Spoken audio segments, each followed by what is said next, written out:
Hi, I'm back. Same book as yesterday, but I only read the first story, and there's a few other stories in here. It is Sunday today, March 22nd. So this one's called The Zacks, and it's about it's about being stubborn, super stubborn. One day, making tracks in the prairie of Prax, came a north-going Zacks and a south-going Zacks. And it happened that both of them came to a place where they bumped and they stood foot to foot, face to face. "Look here now," the north-going Zacks said. "I say, you're blocking my path, you're right in my way. I'm a north-going Zacks and I always go north. Get out of my way now and let me go forth." "Who's in whose way?" snapped the south-going Zacks. "I always go south, making south-going tracks. So you're in my way, and I ask you to move and let me go south in my south-going groove."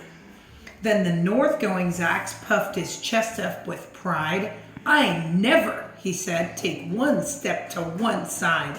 And I'll prove to you that I won't change my ways if I have to keep standing here for 59 days.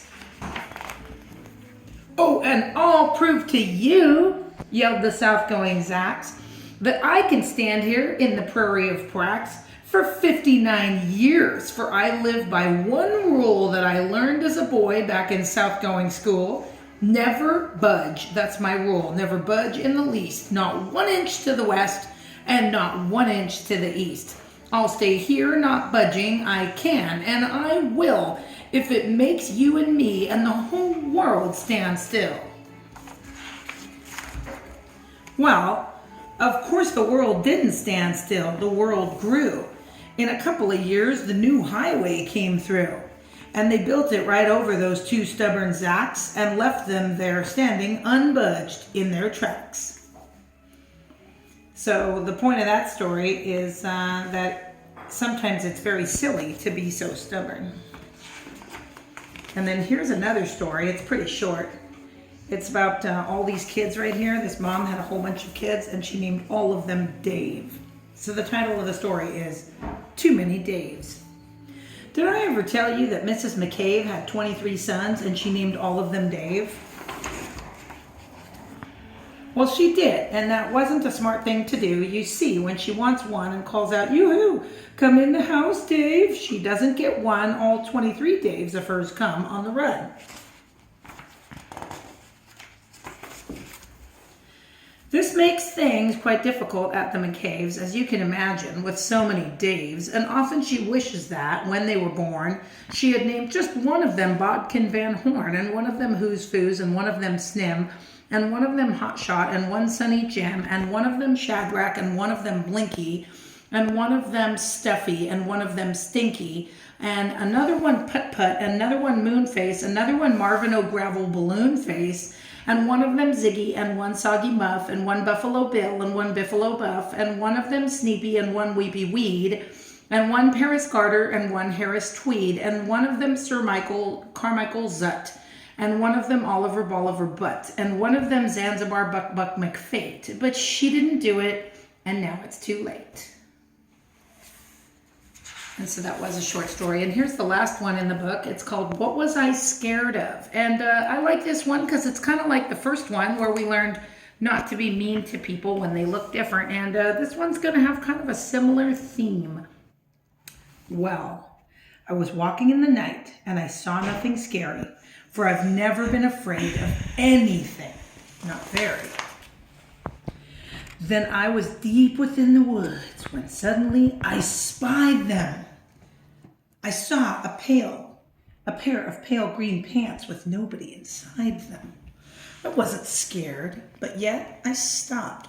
What could those pants be there for? What could a pair of pants at night be standing in the air for? And then they moved, those empty pants. They kind of started jumping. And then my heart, I must admit, it kind of started thumping. So I got out. I got out fast as I could go, sir. I wasn't scared, but pants like that, I did not care for it. No, sir.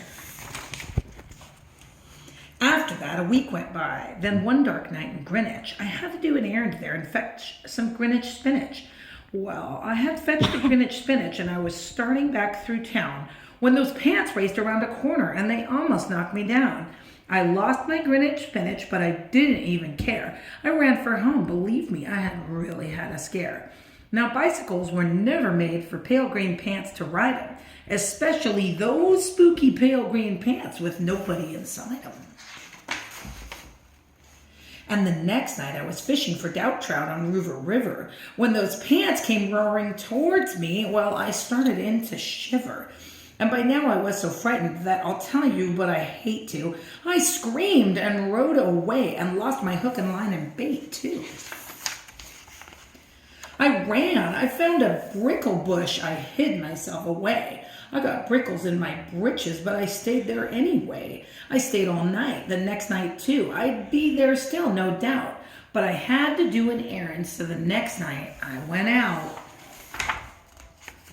I had to run one errand. I had to pick a peck of snide in a dark and gloomy snide field that was almost 9 miles wide.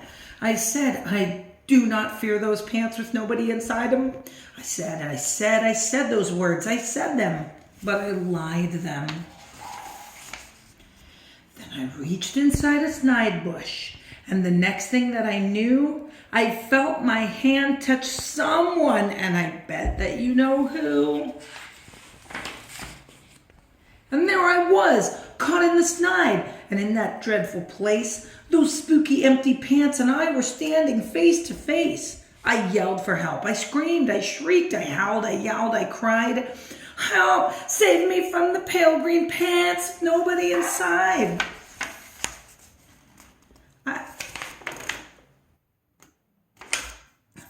Oh, here it is. But then a strange thing happened. Why, those pants began to cry. Those pants began to tremble. They were just as scared as I. I never heard such whimpering, and I began to see that I was just as strange to them as they were strange to me. I put my arm around their waist and sat right down beside them. I calmed them down, those empty pants with nobody inside them. And now we meet quite often, those empty pants and I, and we never shake or tremble. We both smile and we say hi. Hi. Hi. And that's the end of the story. There's the Sneetches again. So I hope you like this book. I'll try to remember to read another book tomorrow.